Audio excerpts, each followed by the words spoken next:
Hello, I'm David Taylor, and welcome to this occasional series looking at the life and times of Jesus of Nazareth. I want to show them as real events. After all, Jesus was born into history. They're not just stories of faith, and I want to explain some of the things you may have missed. We can easily fall into bad ways of thinking, especially if we've seen movies or TV series about Jesus. Today, what would Jesus have looked like? Our minds have been shaped by pictures of Jesus in art, famous pictures, but they themselves have no real connection to the historic setting or the culture that Jesus belonged to. Jesus in art and the movies will often see him as blonde, slightly Swedish looking, or dark and Arabic looking, depending on when it was made. He's usually seen as taller than average, not short, skinny, not chubby, handsome, compelling and caring, with great skin and bristling with health. He'll have good teeth and his clothes newly washed. Usually he has long hair, never balding, and a neat beard. He wears long robes and sandals. He's always pictured in the sunshine, in the desert-like landscapes. The villages he visits are small and rustic. Jerusalem is like the layout of the old quarter today. Of course, it's never winter, it never rains. He never walks in green fields and forests. As we will later see, the countryside lost its forests after the time of Jesus. Jerusalem was destroyed 100 years after his death and left empty for centuries. The cityscapes of today is nothing like what it was in the time of Jesus. So how did we come to all this? Our ideas of Jesus have been historically merged with images of Greek or Roman gods. The long hair and beard are imported from the Greco-Roman world. Some of the oldest surviving depictions of Jesus were made hundreds of years after his time, and portray him essentially as a younger version of Jupiter or Neptune or even Dionysus. And then there is the halo, a pagan depiction of Apollo, the sun god, the rays of light behind his head.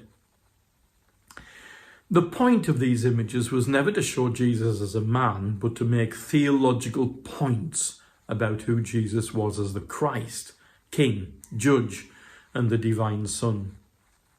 They evolved over time to the standard Jesus we recognise in the movies. But Professor Joan E. Taylor of King's College London tested DNA found in ancient skeletons in Israel.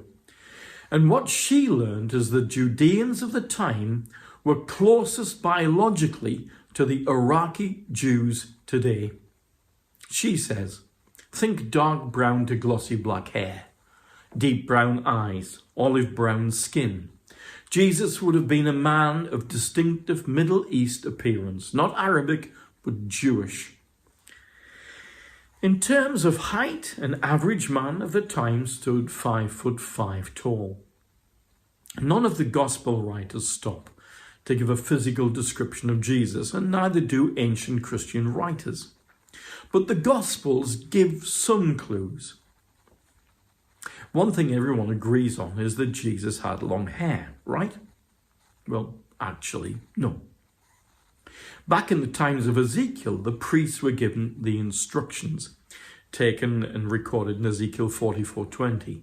They shall not shave their heads or let their locks grow long. They shall only trim the hair of their heads, and this fed into the adopted look of the time. The book of Exodus mentions and prohibits the cutting of the corners of beards. So no goatee beards, no designer stubble. It's the full untrimmed whiskers. That said, although beards would be full and untrimmed, there was an exception. This was for Nazarites. And there were two types of Nazarite vows. John the Baptist was a lifelong Nazarite dedicated by his parents to God in Luke 1:15. It meant he couldn't drink wine or cut his hair or ever touch a dead thing. But there was also a Nazirite vow that was temporary. Leviticus requires that Nazirites shave their heads on making the vow, and also to become clean again after any contact with the dead. So many people would have had shaved heads, some with skinheads and others with all stages of it growing out. There's no evidence that suggests that Jesus ever took a Nazirite vow during his ministry. He's often found drinking wine, even doing miracles making it from water. Though he did touch the dead, Jairus' daughter, so maybe he would be forced to undergo that routine. No one would batter an eyelid at short hair or mid-length hair, but you would not see Jews with long hair. So Jesus would have had short hair with a full long beard. This is backed up by the fact that at his death, his beard was long enough for the Roman soldiers to grab handfuls and pull them out while he was being beaten.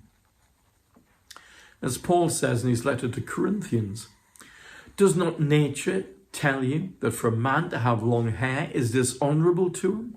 That's in 1 Corinthians 11, verse 14. The accepted style in the Roman world was to be clean-shaven and short-haired, and so Jews would stand out in that Roman world. There are indeed portrayals of Jewish men that have that look on Roman coins issued by Emperor Vespasian and Titus. They show captive Jewish fighters after they revolted against Rome in the years 66 to 70 AD, and they have short hair and full beards.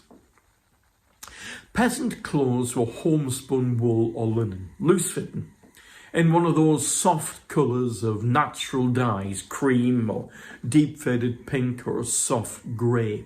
Of course, there were heavier clothes in the winter and lighter and less in the summer. Both sexes wore leather ankle-length boots in the winter and sandals in the summer. So what would Jesus have worn? He looked like a Jew. We know this when a Samaritan woman came to draw water. Jesus said, "Would you give me a drink?" And she said, "You're a Jew and I'm a Samaritan woman. How can you ask me for a drink?" For Jews didn't associate with Samaritans. She spotted that Jesus was a Jew straight away, and so they dressed differently. It's possible that the facial appearance of the Jews looked different from the Samaritans, but it seems the dress was more evident to the woman. According to the Jewish historian Alfred Edisham, the easy way to distinguish Jews from Samaritans was the fringes on the clothes of the Samaritans were blue, while those on the Jews were white. It was normal to wear two tunics. A thin inner tunic could be worn made of one piece. Jesus, in the Gospel of John, is said to have worn a one-piece tunic, which was called a sindon. He would wear an outer tunic, called a chiton. The outer tunic in Judea was usually made of two pieces of material, one for the front and one for the back, joined at the shoulders and the sides, and often made of stripy material. John the Baptist asked people to give away their second under tunic. He who has two under tunics, let him share with him who has none, and he who has food, let him do it in the same way. Jesus would no doubt have been of the same view. As he said, "Don't lay up for yourselves treasures down here where moths and rust can destroy them." So he may not have even had a spare to wear. And one would imagine that it would have to last long periods unwashed, stained, and maybe smelly. Though men's tunics were usually knee-length, long tunics still were worn by women or occasionally by wealthy men in high-honoured positions. But Jesus said in Mark 12:38, "Guard against the teachers of the law of Moses. They love to walk around in long robes and be greeted in the market and pray long prayers just to show off. They'll be punished most of all." So clearly he wasn't one of them. Over the outer tunic, a man would wear a mantle or a cloak, a himation, as it says in Mark 10, verse 50. When travelling, people carried a haversack or a knapsack. Even in summer at night, it can be very cold. So not particularly handsome. Not noticeable. As it forecasted by one of the prophets. Nothing about him that we should desire him, it says in Isaiah 53 verse 1. Considering that Jesus made negative observations about dressing in such a way as to get attention, it appears that he looked like an ordinary, regular Jew. There was nothing really special about what he wore. A Middle Eastern man with shortish hair, long, untrimmed beard, wearing very basic clothing, a knee-length, thin, one-piece tunic, a belt around his waist, an outer tunic with stripes running from shoulder to hem, a prayer shawl, and an undyed cloak in his rucksack, and maybe a staff. Nothing to make him seem pretentious, nothing to make him seem like an ascetic like John the Baptist, who was noted for more rugged dress. Jesus was ordinary. Thank you for joining us. Next time, the languages that Jesus spoke.